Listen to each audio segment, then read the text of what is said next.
Hello and welcome to Moffside, the weekly podcast from the south of the South Island, with our eye on all things Southern United and football in general. I'm joined, of course, by Leds. How's it going, Leds? Good, Stu. How are you? Great, thanks. Yeah, really good. And we've got three guests in the studio this week. We've got from the Southern United futsal team, we've got Ben O'Farrell and Tom Petersen. And from the Southern United men's team, we've got Abdullah Al Kalisy. How's it going, guys? Yeah, good, thanks. Yeah, kia ora koutou. Thanks for having us. Yeah, no, what, you're Busy welcome. in here today, Stu. It's busy. It's going to be a packed show. Yeah, well. Let's. How's your week been? You've had pre-season training. We have, yeah. We kicked off on Tuesday night, pre-season. We trained Tuesday night and last night. It's been tough. Yeah, the legs are quite say, sore now. How are the legs? They're not great, Stu, I'm going to be honest. Yeah. Pretty stiff, but it's been great to get back out. It's been a long time coming, so it's going pretty well. Stevie, the new S&C coach, has taken a lead on most of the pre-season, kind of activation stuff and fitness levels and stuff like that. So is he beasting you? He pretty much is, yeah. He's been excellent so far. So yeah, it's all looking good. Exciting times, yeah. Abs, have you found it? Tough, but good, yeah. Tough, no, it's good. Like Les was saying, with the new S&C coach, who's, he's really been running us in, but it's in a good way, So we're feeling really fit and hopefully keep going from here. Yeah, great stuff. Yeah. And Ben and Tom, obviously you've now just reached the end of your pre-season training and you're going into competition this weekend. Can you tell us a bit about that? Oh yeah, well, we've just come off the back of 5 trainings over the last 4 days, so the legs also feeling a little tender. Hopefully Darren gives us a chill run out tonight, and then we're up to Christchurch on Saturday morning. So Pete will take it. Yeah, there's been a pretty good energy from the boys of the pre-season. We've had a really good additions to the team, and I think everyone's just really excited to get started now and kick it off in Christchurch. Yeah. So one of the things with futsal that we notice, and it's a little bit different from football, is the turnaround of games. You don't seem to have much recovery time. You got a game on Saturday and Sunday, is that right? Yeah, and sometimes we even have 2 games in a day, so there is short turnaround, but everyone gets pretty used to it, and it's kind of intermittent running, so you're on and off the pitch at all times and things, so the recovery is not too bad. Yeah. Ben. Yeah, it helps having 14 people in your squad and only 5 people on the court. You do get a fair amount of rest in between compared to the footballers. Yeah. How does that feel though when you're off the pitch for 75% of the time? It's devastating. Yeah, I think I don't know if I'd like that, to be honest, but I guess you need that squad just to get through it. And so and also the same thing with your trainings. Your trainings are in a short period of time as well, so it's like short, sharp shock kind of training, is it? Yeah, it's very different to football. It's very intense for short periods of time, and it's something that you're not really used to from the football season, so it's pretty good to just snap us out of that before futsal starts very quickly. Yeah. And of course, viewers of Moffside will know that Southern United won the Futsal National League the season before last and came very close last season. So this season, again, you guys must have title aspirations. Certainly, yeah. I think this is probably the best squad I've ever seen, and I've been here for probably the last 7 years. The only year I missed was the year we won, so I can't come in that squad. Does that tell you, Ben? Yeah. No, we're really hopeful this year. Yeah. I've always thought with futsal, how much of futsal is pre-planned plays. So when you watch basketball and you see a ball handler and stuff, and he'll hold up 2 fingers and everyone knows what to do. Does that happen in futsal?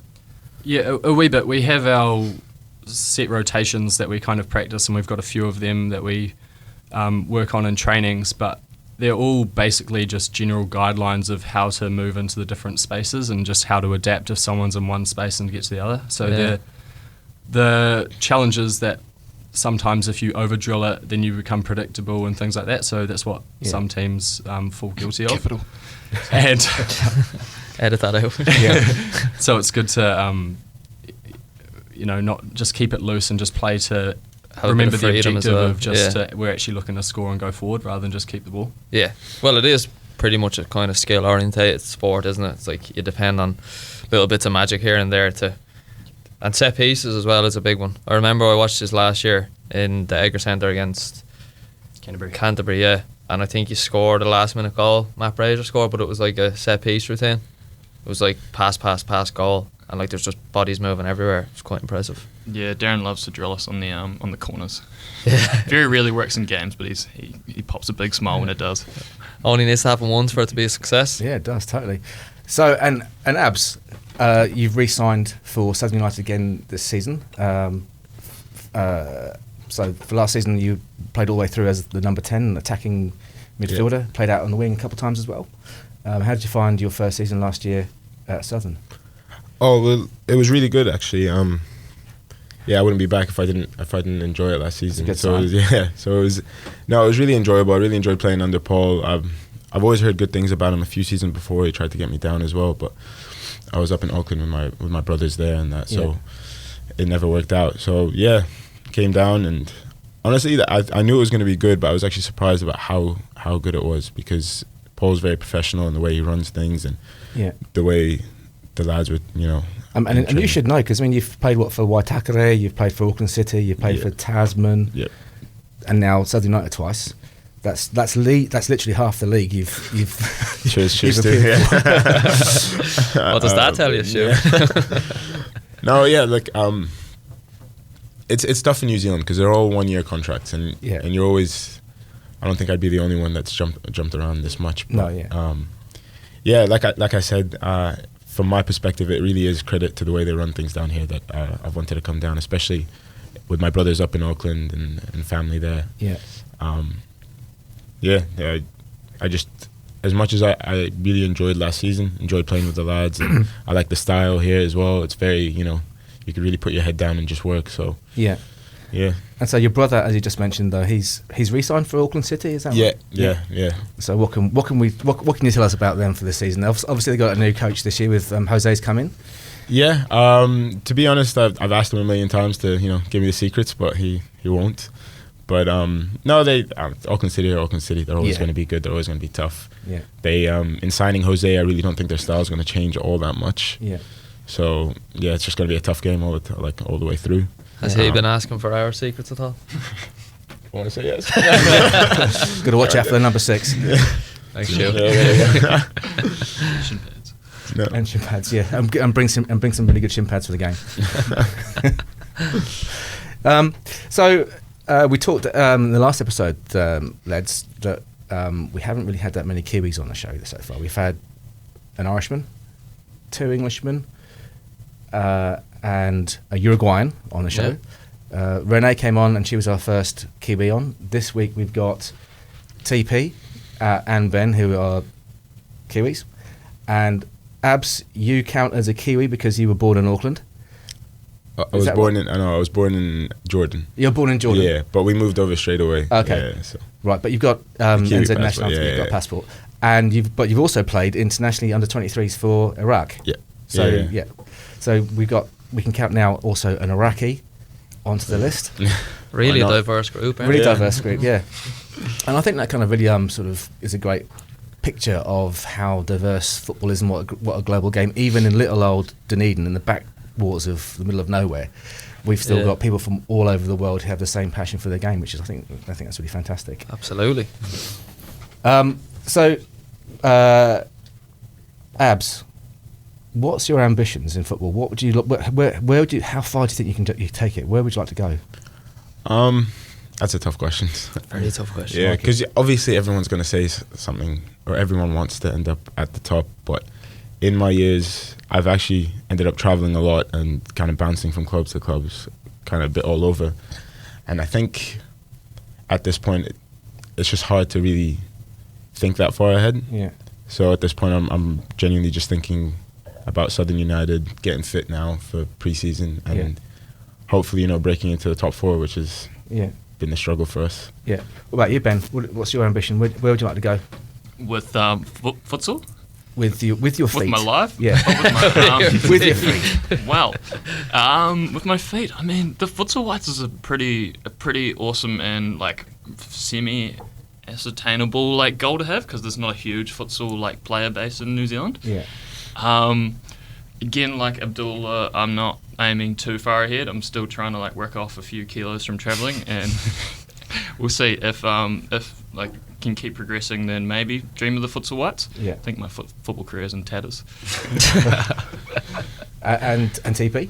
Yeah, pretty similar. I think another step is there's also the New Zealand University World Cup next year, which would be a really great stepping stone and get you on the radar for higher honours as well. So that's always a goal for people. But the main goal at the moment is obviously just the National League. Yeah, taking that out. Yeah, because you guys are both still currently at university. Is that right? Yes, Yes, sir. What are you studying? Law and marketing. So my 4th year of that. Yeah, 4th year. Yeah. How many more years to go? On So that? just the one. So penultimate year. 5-year degree. Yeah. Wow. And a BA in human geography. Yep. Cool. And you're on the first year on that one. Second year Second year. Cool. of 3.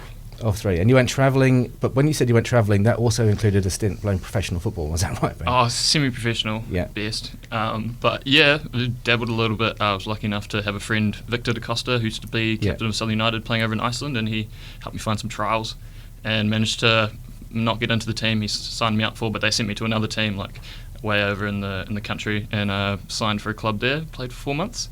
Yeah. And yeah, that was definitely the pinnacle. But you played in Iceland. Yes, sir. Okay, so we've got and Just add that- let's add that to the list, Nice and yeah. formal. Yeah. In fact, I think I'll get every guest now to ask to call me sir. So we've got the I's though. The I's are quite well representative. We've got Ireland, Iceland, Iraq. So if anyone else can think of any other nations beginning with I, we'll get them on. Let's just Wherever they are, we'll get them. India. Italians, Indians. Yeah, actually, it's probably quite a big football. It's growing it. Yeah. We actually have Yeah. a new member of the medical team is from Italy, Yeah. which I believe starts with an I. I think you're right, lads. So, you Yeah. know, Good guess. endless possibilities. Yeah. Oh, that's fantastic. So I just wanted to tell you a little bit about what my son Louis has been doing this week. With he's actually developed his own little Monopoly game, Okay. but it's a Monopoly game where you're actually buying and selling football players, which is great because I think it was a task that he had at school and was given. Can you think of a way of creating a game and can you put something that you like in football? Okay. Very creative. So you've got like the lowest property and then you got like the highest property, and I think he's put in as the highest property in his mind George Best is the best player who's ever lived because he's George Best, and so how can that not be? Wow, that's a bit unusual for someone his age. Yeah, I think it's the name. I think Best. So I think it's Yeah, put right, okay. as Best. Yeah, literally And says I it. think he's put Pelé and Maradona in there as well. He's got Messi, he's got Neymar, he's got Ronaldo, he's got all the greats, and I think he's got me down as a starting. The starting square at $100, and I think it goes up to into your millions with George Best, who I don't even know if he actually realises is not actually alive. Oh, Jesus. And I don't even want to tell him now either. But then you'll never guess who he's put on the second square. You better not say me. Sure. It was you. Me? Yeah. It's got you down. But you're on 200, so it's a big step up from me. Twice the Did you player. not say previously that I was his favourite player, or? Yeah. Okay, it doesn't Yeah. sound like it. He said you were his favourite Southern United player, so he's put you Wow, as. so he doesn't value Southern United anywhere then, pretty much. I think then we're jumping up from you, and I think after that, he's got Tom Fenn from Middlesbrough. I know it gets really weird. To be fair, like other than the absolute heartbreak, like it's a fantastic idea, and I don't think you should have shared it on air. Yeah. Because you could have just become a millionaire there with that idea. Monopoly football players, genius. Yeah, if anybody wants to go away and do it, then well done. Copyright now. Yeah. Yeah, Stuart's you heard idea. it here first. Well, yeah, that's Louis' idea. Yeah. He can do all the work, and I'll just take all the money in my retirement. So, Leds, that little bit aside, have you got your medium fire round handy? I do, yeah. Now, to be fair, I didn't actually know Tom was coming, Yeah. so I did plan them for Abs and Ben, but some of the Ben questions Tom can chip in on as well. Okay? Right, Abs, we'll start with you. Go on. Would you rather Southern United win the league or your younger brother Yusuf to get an all-white call-up? Absolutely, Southern United win the league.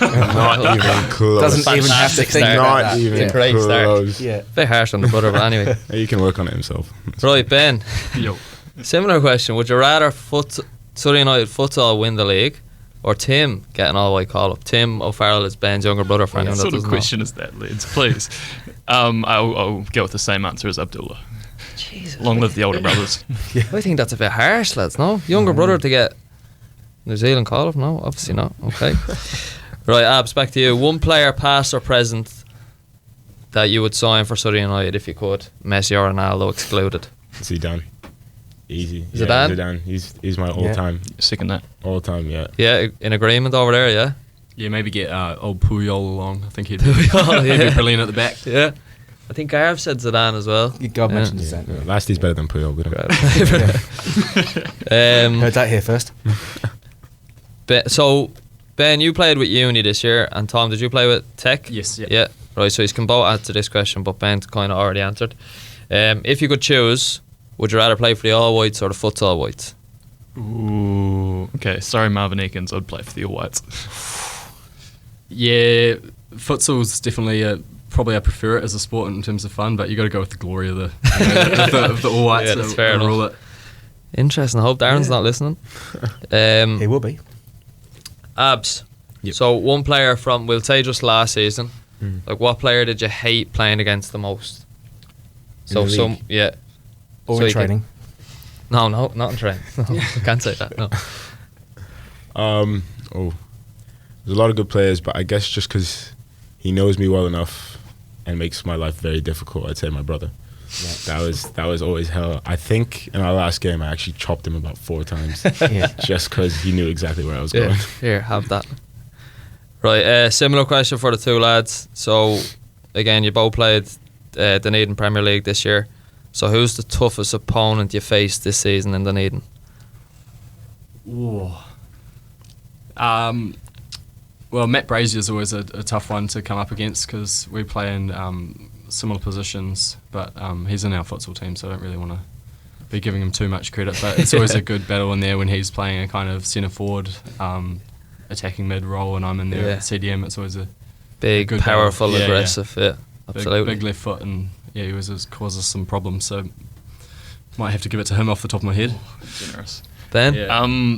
Just for the record, we only played very briefly in the the Dunedin Premier League before moving on to the South Island League. But from the South Island League, I think actually Garbin was the toughest player we played for Cash Tech. He scored like a late double or maybe even a hat trick against us. But in the Dunedin League, to be fair, playing against the long legs of Tom Petersen was a battle. Yeah. He's filthy as well, and he goes in hard. He dives as well. You just have to be really careful with the dude. Yeah. Interesting. There's a bit of credit, Tom. Yeah, It's not take bad. that. Right, and final question for everyone in the room. So, Abs, we'll go with you first. Yeah. Season predictions for the top 4 in order. Is that for La Liga? It's tough. Well, Auckland City, Team Wellington, they're always going to be good. So Yeah. I'll put them there. So, Auckland 1, Team Wellington 2. Yeah, Auckland 1, Team Wellington 2. I'm going to put Southern United 4th. Put Okay. us there. Cool. Okay. I'm not hiding behind that fact. Yeah. 3rd, I know Eastern Suburbs are always class, but I think they really lose out on losing Danny Hay. So I think it's a tough one. See, this is why it's medium fire. You get me? Yeah. It really is. I'm just going to put Eastern Suburbs there because they've been good even the years before they had. All right, I'll take that. Top 4, I'll Yeah. take that. Boys, so we'll just say for the final, top 2. Who will the final be? It will be us versus either Auckland or Capital. I'd say a pretty. I'm gonna have 50-50 to. I'm between gonna them. have to make you pick here, Tom. All right, I'm gonna go Auckland. Well, yeah, Capital haven't done so well in the semis in the past, so we'll go Auckland. Ben, in agreement? I think Central are a dark horse this year, Central being Manawatu, and they've built a really strong squad from what I've heard, and they could go all the way this year. I wouldn't like to face them in the final. Interesting. Yeah, And that's very my interesting. medium for questions this week. Excellent, thanks, Leds.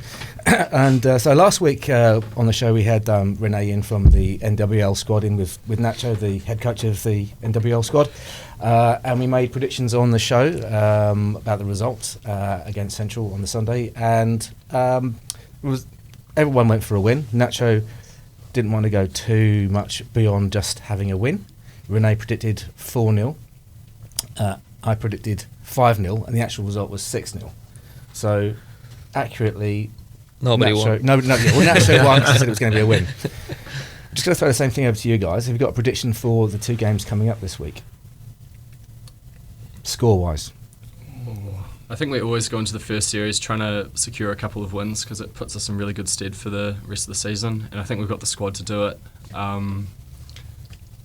It's on a smaller court, so I think there will be goals in both games. So I predict the first one 5-3 to us. Who's that against? Christchurch? Against Canterbury, sorry. Yeah. Sweet. And yeah, Canterbury are without a lot of their mainstays this season, so it could be a bit of an easier game than normal. Probably won't be. Second game, I think we've got a big squad going up, so we'll probably have the legs, and we'll be a 6-1 win. 6-1 win, fantastic. And of course, there's a very big special occasion, if you want to call it that, that's going to be happening for the Canterbury game this week. Do you want to just tell the Moffside viewers the meaning and significance of that? Yeah, so this game is especially significant because it is the first time that Canterbury will be taking the field without one of their mainstays. It was Uta Elaine. Uta is their former goalkeeper and Futsal White's goalkeeper and all-round just face of futsal in New Zealand. And he was tragically lost his life in the mosque attack, and so I think that's still something that the Christchurch community is working through, especially the futsal team. And so they've got a few things planned for the match. They're gonna take Utta's number alongside on the bench and keep it with them throughout the season. I think they're retiring his shirt, which is an awesome sign of respect, because he was a massively passionate keeper and a bit of a father figure in their team. So it's devastating for the futsal community. Yeah, and for the futsal community in the whole of New Zealand, not just Canterbury. Absolutely, yeah. And futsal we're quite lucky. We have a large population of Islamic players, and I think they're all sort of they've come together really really strongly to get behind the Christchurch community and Utta's family, which is awesome to see. Yeah, Brilliant. Yeah, that's great. So, if you can get along, if you're in the Christchurch area, you can just come get along to see that. And so, what's the venue and what time's the kick-off? So the ARA Institute of Technology, is it? Yeah. And the first game's 5 p.m. on the Saturday, and second game is 10 a.m. on the Sunday, I believe. Fantastic. Okay, fantastic stuff. So, Leds, what's the plan for you guys this week? More pre-seasons? Yeah, so we have today off, thank God. Badly need a rest. Then we're back in tomorrow evening, and then we're actually playing a friendly against the youth team on Saturday. At Logan? Yeah, at Logan Park. I'm not sure the exact time at the moment, but I think one of the hardest things for National League clubs is pre-season games. Yeah. Because you have to travel for 5 or 6 hours, or else there's nobody really to play. So it'd be good to get a couple of games against the youths. The youths have put a really, really good squad together. A lot of younger boys as well, which is great for the local community and local talent and stuff that coming up through the academy and stuff. So it should be a good game. Looking forward to it. Yeah, just getting minutes under the belt as early as you can is really important. Yeah, and of course the youth will be kicking off their season as well, coming up shortly as well. Couple of weeks' time. Yeah, I think they have. I think it's us this weekend, and they might start either the following weekend or the weekend after. Yeah, and all based at home at Logan Park again. Yep. All the Southern United field-based teams will be safe shoe. Yeah, we'll be there at home. Yeah. Fantastic. And Abs, what are you up to this week? Training. Yeah, I don't think I actually have the energy to do anything else at this point. Yeah. That's usually the case with every preseason you go to. It's just you go to training and then you just want to recover before the next one because you're probably going to be running again. Yeah. Running. What's your plans for the weekend, Stu? I haven't got any plans this week. Oh yes, I do. I have to mow the lawns, which have been massively forgotten about during the winter season. I have to go and try and get those down, which is my big mission now. So Not bad. And that's on top of watching the Southern United futsal team play on the live stream. That's right, on the live stream, which will be on the YouTube channel. Yes. We're going to put the links out on our social media pages. Thanks, Holly. Holly's here. She's the social media and media guru of Southern United. It's the quietest she's ever been. Yeah. Well, that's it for this week. It's been a great show. You've listened to me, Stu Moffatt. I've got Leds here in the studio. We've got Abs. We've got Ben. We've got TP, and we've got Holly. This is Moffside on OAR.FM, oar.org.nz. Don't forget to listen local if you're listening on your radio throughout the week. And we'll look forward to seeing you again next week. Bye.